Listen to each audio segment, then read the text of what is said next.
வணக்க மக்களை, நான் உங்கள் மகேஷ் திண்டுக்கல்ல இருந்து. இப்ப நம்ம எதை பத்தி பார்க்க போறோம் அப்படின்னு பாத்தீங்க அப்படின்னா, ஆணவ படுகொலை.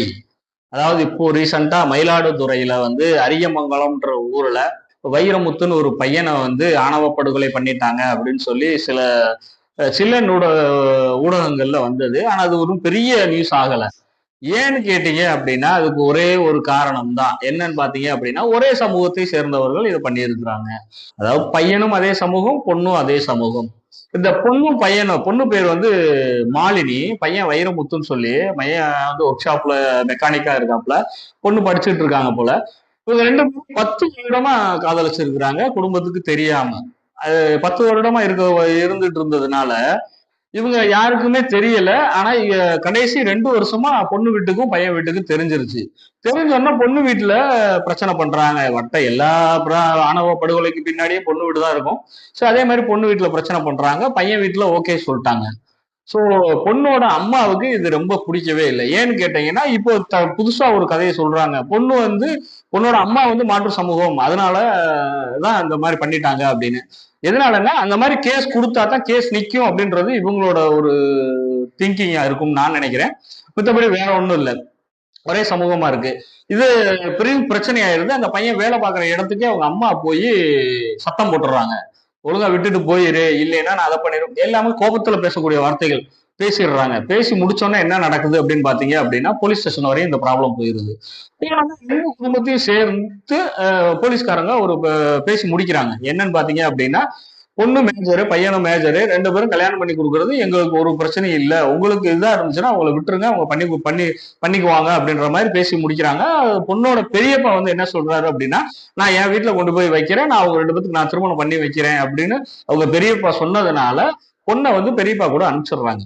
சோ பதிவு திருமணம் செய்யலாம் அப்படின்னு அங்க போய் பதிவு திருமண அலுவலகத்துல பேச போகும்போது இந்த பொண்ணோட சான்றிதழ், அதாவது சர்டிபிகேட் எதுவுமே இல்லை.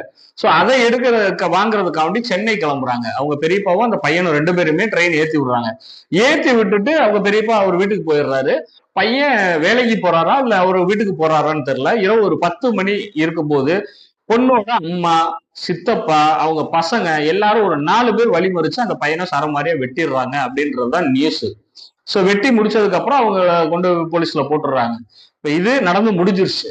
இப்ப பிரச்சனை என்னன்னு பாத்தீங்க அப்படின்னா, இந்த மாதிரி ஒரு ஆணவ படுகொலை தமிழ்நாட்டுல நடக்க போகும்போது ஒரு பல குரூப் உள்ள வரும். இப்ப நான் தமிழரா இருக்கட்டும், நான் தமிழர் கட்சியில இருந்து கொஞ்சம் பேர் வருவாங்க. ஆணவ படுகொலைக்கு தனியா ஒரு சட்டம் இயற்றணும், அதை இயற்றணும் அப்படின்ட்டு ஒரு குரூப் வரும். திருமாவளவன் சைட்ல இருந்து ஒரு குரூப் வரும். ஏன்னா அந்த தாழ்த்தப்பட்டவர்கள் சம்பந்தப்பட்ட பிரச்சனை அப்படின்னா அவங்க வண்டி நின்றும் முன்னாடி. அதே மாதிரி ஊடகங்கள்ல நிறைய பேர் பேசுவாங்க. ரஞ்சித், இந்த மாரி செல்வராஜ், இந்த படம் எடுக்கிறாங்க பாருங்க, இந்த மாதிரி குரூப்புகள்லாம் சில பல கருத்துக்கள் எல்லாம் சொல்லும். இப்போ இந்த பிரச்சனைய பூதாகரமா ஆக்கல. ஏன்னு கேட்டீங்க அப்படின்னா, ஒரே சமூகத்தை சேர்ந்தவர்கள் தான் இந்த வேலையை பண்ணியிருக்காங்க. சோ இதனால அது பூதாகரமா ஆகல.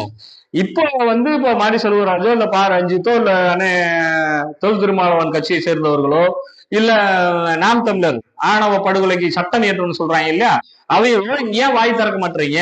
இதுவும் மனிதர் தானே, இதுவும் செத்தவன் மனுஷன், அவனுக்கும் எல்லாமே இருந்திருக்குல்ல. சோ இந்த இதுக்கு பேசல. அப்ப தூத்துக்குடியில நடந்த கவின் பிரச்சனைக்கு அவ்வளவு பேர் தூக்கிட்டு வந்தீங்கல்ல. இதே தமிழக அரசு 12 லட்சம் ரூபாய் நிதி உதவி கொடுத்தீங்க. அவங்க நிறைய டிமாண்ட் எல்லாம் வச்சாங்க. எல்லாத்தையும் அரெஸ்ட் பண்ணணும், அதை பண்ணணும், இதை பண்ணணும் அப்படின்னு சொல்லி அந்த பொண்ணோட போட்டோ எல்லாம் வலைதளங்கள்ல போட்டு ரொம்ப அசிங்கப்படுத்துனீங்க. அந்த எல்லாம் விசாரிச்சு பார்க்க போகும்போது அந்த பையனும் ஒரு ரோமியா மாதிரி இருந்திருக்காரு அப்படின்ற நியூஸ் எல்லாம் வெளியில வந்தது. சரி, நம்ம அந்த இதுக்குள்ள போக வேணாம். கொலைதான் செஞ்சது, தவறு தான். இப்போ அது தவறுனா இப்ப இது என்ன சொல்றது? இதை ஏன் நீங்க ஊடகங்கள் பேச மாட்டேங்கிறீங்க, பெரும் தலைவர்கள் பேச மாட்டேங்கிறீங்க? திமுக அதிமுக பேசாது, ஏன்னா அது ரெண்டுமே ஜாதியை வளர்க்கக்கூடிய கட்சி, பேச மாட்டாங்க. Right, okay. நீங்க என்ன நடுநிலை வாசிகள், 2வது ஜாதி ஒழிப்பு. இந்த ரஞ்சித் படம் எடுக்கிறாப்ல இல்ல, ஜாதி ஒழிப்பு பத்தி. ஜாதி ஒழிப்புன்னா உங்களோட கான்செப்ட்ல என்ன இருக்குன்னா, இருக்கிறவன் பிள்ளைய காதலிச்சு கல்யாணம் பண்றதுதான் உங்களுடைய ஜாதி ஒழிப்பு. மறுப்பு இதெல்லாம் பத்தி பேசுறீங்க இல்லையா, படம் எல்லாம் எடுக்கிறீங்க, பிதிக்கிட்டாங்க, நசுக்கிட்டாங்க அப்படிலாம் படம் எடுக்கிறீங்க இல்லையா. சோ இந்த மாதிரி சமயத்துல ஏன் பேச மாட்டேங்கிறீங்க? இதே வேங்கை வயல்ல ஒரு பிரச்சனை நடந்தது. அதாவது குடிக்கிற தண்ணியில மனித மலம் கலந்துருச்சுன்னு சொல்லி எத்தனை வருஷமா ஓடிக்கிட்டு இருந்தது அந்த பிரச்சனை. கடைசியா சிபிசிஐடி வந்து கண்டுபிடிச்சிட்டாங்க யாரு அதுல கலந்தா அப்படின்றது. So, அது வந்து சமூகம் ஆகி போனதுனால அந்த பிரச்சனையை அப்படியே மூடி அமைக்கிட்டீங்க. சோ அந்த பிரச்சனைய பத்தி எவ்வளவு இஷ்யூ போயிட்டு இருந்துச்சு. சோ அது உங்களுக்கு நடந்துகிட்டா அதுக்கு பேரு ஆணவ படுகொலை கிடையாது. இந்த மாதிரியான இழிவான செயல்கள் கிடையாது. இதே ஒரு மாற்று சமுதாயம் பண்ணிட்டாங்க அப்படின்னா அது ஒரு பெரிய ஆணவ கொலை. இதுக்கு சட்டம் ஏற்றணும், அவனை தூக்கி உள்ள போடணும், அவனை இந்த ஜாதிய வன்கொடுமை இத சட்டத்துல தூக்கி உள்ள போடணும்னு சொல்லி கொந்தளிக்கிறீங்கல்ல. இப்ப இதுக்கு பேர் என்ன? கொடுக்க மாட்டேங்கிறீங்க, வைக்க மாட்டேங்கிறீங்க அப்படின்னா அடுத்தவன் எப்படியா கொடுப்பான்? அடுத்தவனுக்கு ஒரு இது இருக்குல்ல, அவனுக்குன்னு ஒரு அதை எப்படி அவனுக்குன்னு ஒரு மரியாதை, அவனுக்குன்னு ஒரு சில பல கௌரவம்னு இருக்குல்ல. சோ உங்களுக்குள்ளேயே நீங்க தர மாட்டேங்கிறீங்க, அடுத்தவன் எப்படி கொடுப்பான்? எது எதிர்பார்க்கறீங்க? அப்படி கட்டினாதான் சாதியை ஒழிக்க முடியும்னு பெரியார் சொல்லியிருக்காரா? இல்ல இதை மட்டும் செஞ்சா போதும் அப்படின்னு நீங்க நினைக்கிறீங்களா?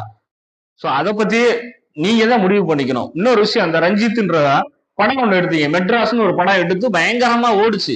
அதுல அந்த கதாநாயகனோட ஃப்ரெண்ட் ஒருத்தர் இருப்பாப்ல, கருப்பா, அவன் பார்க்கும் போதே இது எப்படியாப்பட்ட ஆளுன்றது கரெக்டா தெரிஞ்சும். அவனா தனியா அவனுக்கு ஒரு டயலாக் ஒண்ணு வச்சிருப்பீங்க, மச்சான் லவ் பண்றது ஒண்ணும் பிரச்சனை இல்ல, லவ் பண்ணோம்னா மேட்டரை முடிச்சிடுறா அப்படின்னு அழுத்தம் திருத்தமா ஒரு டயலாக் வச்சிருக்கீங்க. சோ அந்த டயலாக்கு என்ன அர்த்தம்? இருக்கிறவன் புள்ளைய நீ ஜீன்ஸ் பேண்ட் அதை எல்லாத்தையும் போட்டு கனெக்ட் பண்ணி அவன் மேட்டரை முடிச்சுட்ட அப்படின்னா அவன் எங்கேயும் ஓடிட மாட்டான், நம்ம பின்னாடியே தான் வருவா, அதுக்கப்புறம் நம்ம பாத்துக்கலாம்டா அப்படின்னு சொல்லி ஒரு டயலாக் வைக்கிறீங்களே. அப்போ உங்களுடைய எண்ணம் என்னவா இருக்கு? உங்களுடைய மனநிலை எப்படி இருக்கும்? சோ அதாவது பேசணும் அப்படின்னா பொதுவா பேசணும். எல்லாமே உயிர் தான், எல்லாமே உயிர். தமிழ்நாட்டுல ஜாதியை ஒழிக்க முடியாது. நீங்க என்ன யாரும் நினைச்சாலும் பண்ண முடியாது, ஏன்னா அந்த அளவுக்கு வளர்த்து விட்டுட்டாங்க. இப்போ ஜாதியை ஒழிக்கணும் அப்படின்னா நீங்களே ஒரு ஐடியாவை சொல்லுங்க, இது இப்படி பண்ணிதான் ஜாதியை ஒழிக்க முடியுமா? மாற்று சமுதாயத்துல இருந்து பண்ணுனா மட்டும்தான் ஜாதியை ஒழிக்க முடியுமா? இல்ல மாற்று சமுதாயத்துக்காரவங்க வந்து கொன்னா மட்டும்தான் ஆணவ கொலையா? இல்ல இப்ப ஒரே சமூகத்துக்குள்ள இப்ப பண்ணிருக்கீங்களே, இதுக்கு பெயர் என்ன? நீங்களும் சொல்லுங்க.